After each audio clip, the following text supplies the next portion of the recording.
Hello friends, நமது game changer astro numerology சேனலில் மேலும் பல அரிய தகவல்கள் உங்களுடன் ஷேர் செய்வதற்கு நாங்கள் தயாராக இருக்கிறோம்.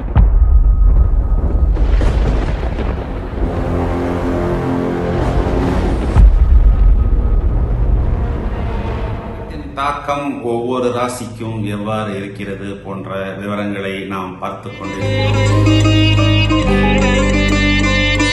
வருடத்தின் தொடக்கத்தை வைத்து பலன்களை துல்லியமாக நாம் கணிதம் செய்து கொண்டிருக்கிறோம். நாம் கொடுக்கக்கூடிய விளக்கங்கள் எல்லாம் மேலோட்டமான விளக்கங்களாக மட்டும் அல்லாமல் எந்தெந்த கிரகங்கள் எந்தெந்த இடத்தில் இருந்தால் என்ன தாக்கத்தை ஏற்படுத்துகிறது போன்ற விவரங்களையும் கொடுப்பதன் மூலம் இடம் புதிதாக படித்துக் கொண்டிருக்கக்கூடிய நபர்களுக்கு ஒரு நல்ல அனுகூலமாக அமையும். ஒரு குழந்தை பிறந்த நேரத்தில் அந்த ஜாதகத்தை வைத்து அந்த குழந்தையின் பயணத்தை எவ்வாறு கணிதம் செய்கிறோமோ அவ்வாறே வருடத்தின் தொடக்கத்தில் உள்ள ஜாதகத்தை வைத்து அந்த வருடத்தின் அமைப்பு அந்த நபர்களுக்கு அந்த ராசிக்காரர்களுக்கு எவ்வாறு இருக்கிறது போன்ற விவரங்களை துல்லியமாக பார்த்துக் கொள்வதன் மூலம் இந்த வருடம் நாம் எங்கே கவனமாக இருக்க வேண்டும், யார் நமக்கு உதவ முன் வருவார், என்னென்ன பரிகாரங்கள் நாம் செய்ய வேண்டும், எதை பிடித்தால் மேலே வரலாம், எங்கே எந்த விஷயத்தில் எச்சரிக்கையுடன் செயல்பட வேண்டும் போன்ற அனைத்து விவரங்களையும் நாம் தெரிந்து கொள்ள முடியும். இந்த பதிவில் நாம் எடுத்திருப்பது விருச்சிக விருச்சிக ராசிக்கு அதிபதி செவ்வாய் ஒரு உஷ்ண கிரகம். இவர்கள் மிகவும் சுறுசுறுப்பாகவும் வேகமாகவும் நினைத்த விஷயத்தை நினைத்த நேரத்தில் சாதிக்க வேண்டும் என்ற துடிப்புடன் செயல்படக்கூடிய நபர்கள். சிறு வளர்ச்சிக்கு சொந்தக்காரர்கள் இந்த விருச்சிக ராசிக்காரர்கள் என்று நான் அடிக்கடி சொல்வேன். ஏனென்றால் இவர்களுக்கு மற்றும் 3 கிரகங்கள் சாதகமாக வரும். 2ஆம் வீட்டின் அதிபதி குருவே தனஸ்தான அதிபதியுமாகி பஞ்சமஸ்தானத்துக்கும் அவரே அதிபதியாகிறார். ராசி அதிபதியே 6ஆம் வீட்டுக்கும் அதிபதி ஆகிறார். இங்கு 10ஆம் வீட்டின் அதிபதி சூரியன், லாபஸ்தானத்தின் அதிபதி புதன். ஒரு 100 சாதனையாளர்களை நாம் எடுத்துக்கொண்டால் அதில் ஒரு 20-25 பேர் இந்த விருச்சிக ராசிக்காரர்களை பார்க்கலாம் என்பது அனுபவத்தில் நடைமுறையில் நான் சந்தித்த நிதர்சனமான உண்மை.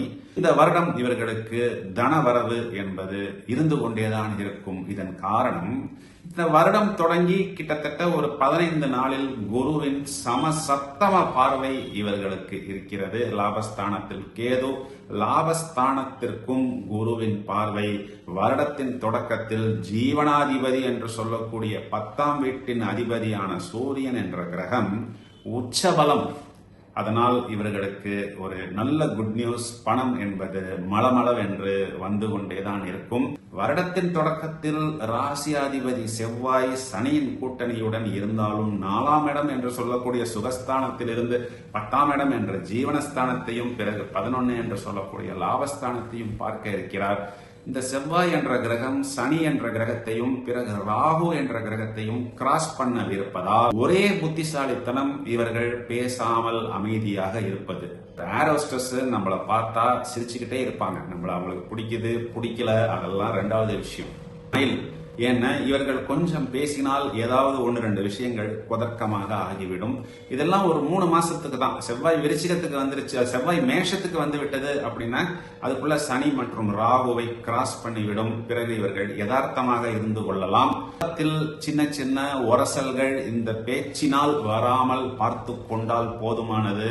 இதை தவிர சுப நிகழ்வுகள் என்பது கண்டிப்பாக நடக்கும். இதன் காரணம் குருவின் பார்வை இவர்களுக்கு வரவிருப்பது. இது ஒரு பெரிய பிளஸ் பாயிண்ட். சகோதரர்கள் வகையில் இவர்களுக்கு சின்ன சின்ன விஷயங்களாக இருந்தாலும் 2-3 தடவை சொல்ல வேண்டிய ஒரு சூழ்நிலை இருக்கும். ஆனால் நெகட்டிவாக இவர்களுக்கு எதுவும் அமையாது.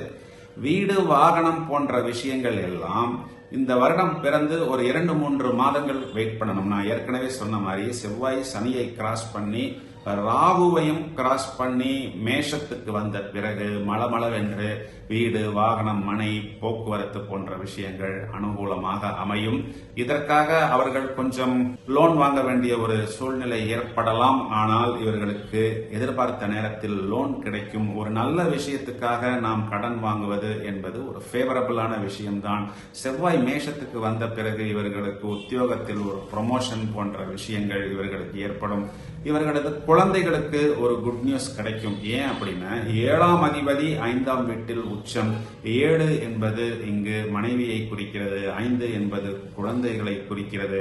வெளியூர்ல போய் படிக்கிறது, வெளி மாவட்டங்கள் வெளிநாடுகள்ல போய் வேலை பார்ப்பது, குழந்தைகளுக்கு விசா கிடைப்பது, பாஸ்போர்ட் கிடைப்பது, அப்பாயின்மெண்ட் கிடைப்பது போன்ற விஷயங்கள் எல்லாம் இவர்களுக்கு அனுகூலமாக வரும். நிறைய விருச்சிக ராசிக்காரர்களுக்கு காதல் திருமணம் வருடத்தின் தொடக்கத்திலேயே கிடைக்கும். ஏனென்றால் 5ஆம் இடம் புத்திஸ்தானம், இங்கு சுக்கிரன் ராகு இருப்பதனால் வேற்று மதத்தினர் வேற்று இனத்தினர் மேல் ஒரு ஈடுபாடு ஏற்படும். நிறைய பேருக்கு திருமணம் சீக்கிரம் நடக்கும். 7ஆம் இடம் என்று சொல்லக்கூடிய களத்திரஸ்தானத்தில் குரு பகவான் சஞ்சரிக்கிறார். இந்த கலை உலகம், மீடியா, சோசியல் மீடியா போன்ற துறைகளில் இருப்பவர்கள் ஜொலிப்பார்கள். இதன் காரணம் சுக்கிரன் உச்சம், ராகு சேர்க்கை, ஜீவனாதிபதி சூரியன் உச்சம். வருடத்தின் தொடக்கத்தில் 2 கிரகங்கள் உச்சமடைந்து அந்த இரண்டுமே அனுகூலமாக வருவது இந்த விருச்சிக ராசிக்கு ஒரு பெரிய பிளஸ் பாயிண்டாக இருக்கிறது. நோயின் தாக்கம் என்று எடுத்துக்கொண்டால் குருவின் சஞ்சாரம் கிட்டத்தட்ட மே மாதம் 1ஆம் தேதி ரிஷபத்துக்கு வந்த பிறகு இவர்களுக்கு நோய் சம்பந்தப்பட்ட விஷயங்களில் ஒரு தெளிவு கிடைக்கும். ஒரு மாற்று மருந்தோ அல்லது வேற ஏதாவது ஒரு விஷயத்தை கையில் எடுத்து அதன் மூலம் இவர்கள் ஜெயிக்கக்கூடிய அமைப்பு என்பது இவர்களுக்கு உண்டு.